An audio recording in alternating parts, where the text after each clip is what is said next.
Boker Tov, good morning, Shavua Tov, a good week, starting a day late here after the Memorial Day holiday. We're going to continue to focus this week on Shema, mostly on the second paragraph that we'll move on to tomorrow. But this morning I want to reflect on a passage from the first paragraph of Shema that has a very concrete influence on daily Jewish observance for many of us. The passage is Ukshartam laot al yadecha v'hayu latotafot beineinecha. These words, the words of Shema, God says, bind them for a sign upon your hand or your arm, and let them be a symbol between your eyes. There were some early on amongst the rabbis who tended to interpret this symbolically, and it may indeed have been meant on a kind of metaphorical level, that Torah should always be with us. But the rabbis gave us a very literal and concrete way to fulfill this mitzvah, and to help us do it metaphorically too, which is the mitzvah of tefillin, where you literally take the words that are in Shema.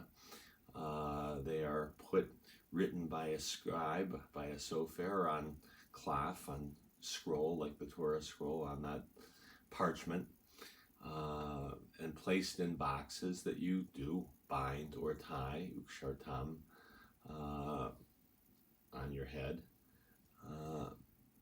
and on your arm. It's a ritual that feels primal. It is indeed, it's embodied. And it's a reminder that Judaism is not just something that happens in our heads. It's not an idea. It's something God asks for all of us, for our bodies, to express our Judaism, to feel our Judaism, to feel our connection with God and with one another, and with those who came before us, using all of our senses. And we have very much an emphasis on both seeing but also on feeling here. Now, I'm going to walk us through putting on tefillin this morning. If you don't have any desire to wrap tefillin and don't even care to learn, that's okay. There's still plenty of things to reflect on as we'll go through here. If you are looking to learn, a caveat, which is I'm a bad teacher for how to put on tefillin because I'm left-handed. Right-handed people, the standard is to put tefillin on your left arm, which is the side close to your heart. But if you are left-handed, so maybe I'm a good teacher if you're left-handed, but for the majority, you'll have to kind of do a mirror image of this, because left-handed people, tradition tells us, wear their tefillin on their right arm. A bit about when, too.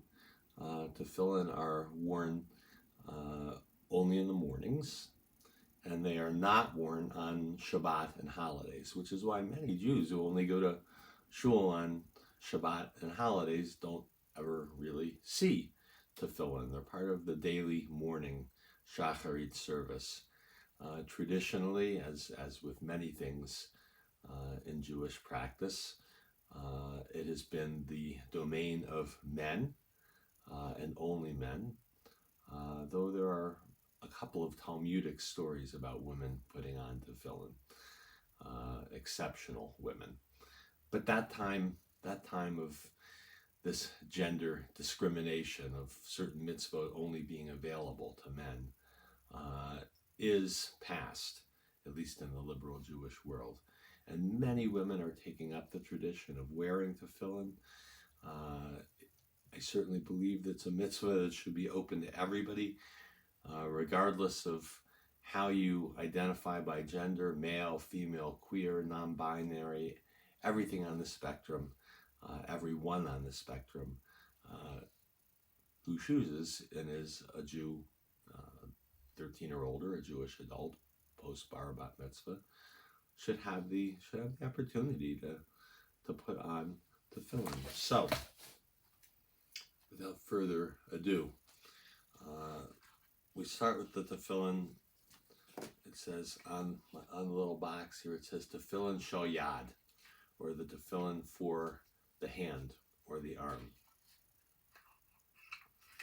And we begin with it. And we say a blessing. Baruch atah Adonai Eloheinu melech haolam, asher kidshanu b'mitzvotav, v'tzivanu l'haniach tefillin. Praise to you, Eternal One, who makes us holy with commandments and commanded us to wrap tefillin. So the tefillin should sit right above the bicep. The box sits right on the bicep. So you have to roll up your shirt or you're wearing. I'll wrap it once above the elbow to kind of secure it. And then we wrap 7 times between the elbow and the wrist. 1, 2, 3, 4, 5, 6, 7. Then we take what's left and we wrap it around our hand. And we're going to come back to that. Next we take it says tefillin shel rosh, tefillin for the head.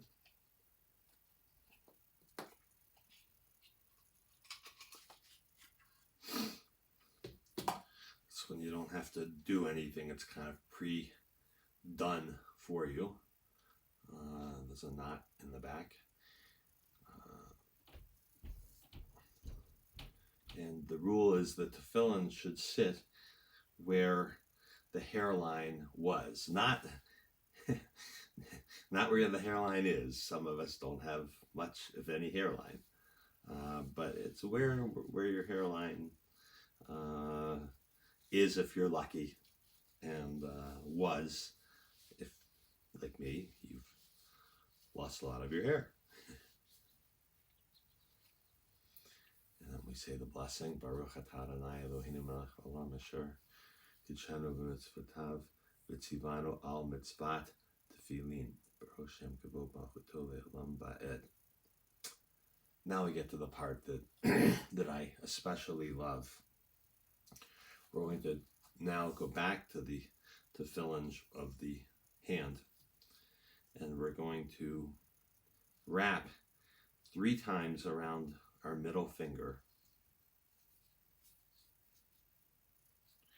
And as we do, we quote a passage from the book of Hosea that is one of my favorites. Ve'erastich li leolam, ve'erastich li b'tzadek u'v'mishpat, ve'erastich li be'amuna v'yadat Adonai.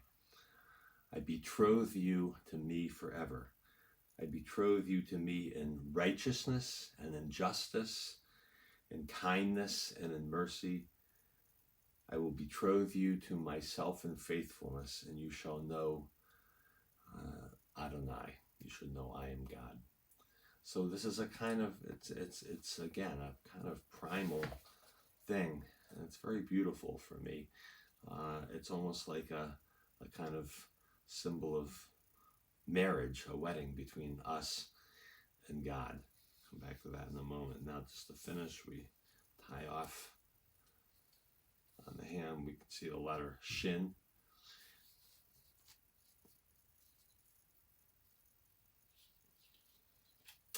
And we're done. So I'd like us to reflect for a moment on this passage of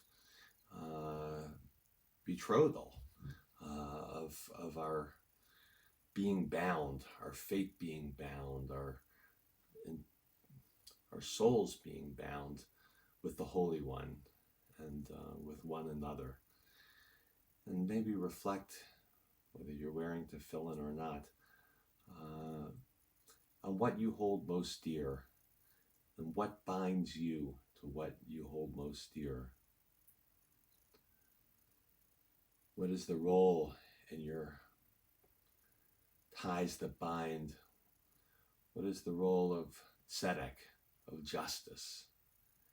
How is your relationship set by justice and by mishpat, by righteousness? On the other side, so we have justice, but we also have chesed and rachamim. We have mercy and compassion. How is mercy and compassion at the heart of the relationships that matter most to you in your life? And what is the blend? What is the balance between righteousness and justice and mercy and compassion?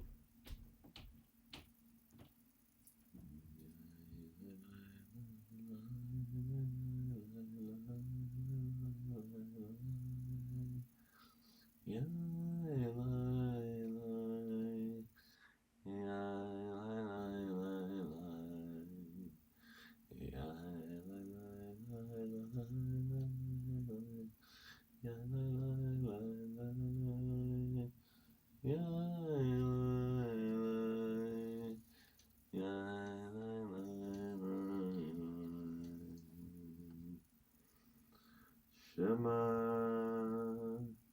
Yisrael Adonai Eloheinu Adonai Echad.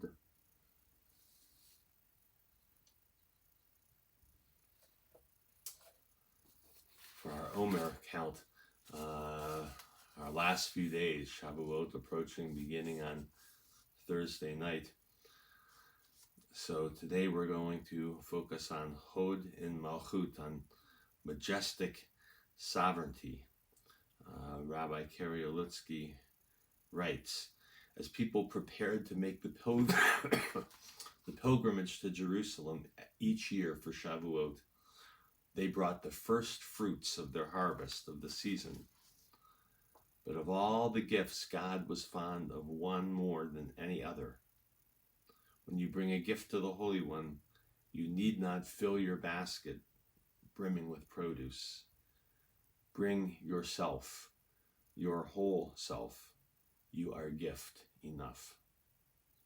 Baruch atah Adonai Eloheinu melech haolam asher kidshanu mitzvotav v'tzipanu al sfirat ha'omer hayom shiva v'arba'im yom shehem shisha shavuot v'chamisha yamim la'omer. Today is the 47th day of the Omer, 6 weeks and 5 days. Note that we'll have Talmud at noon today.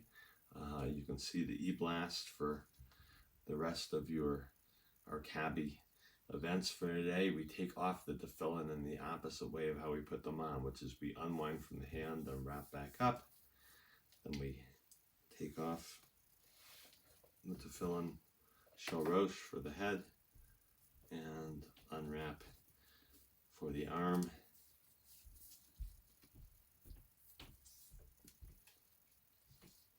And then put them back in their cases.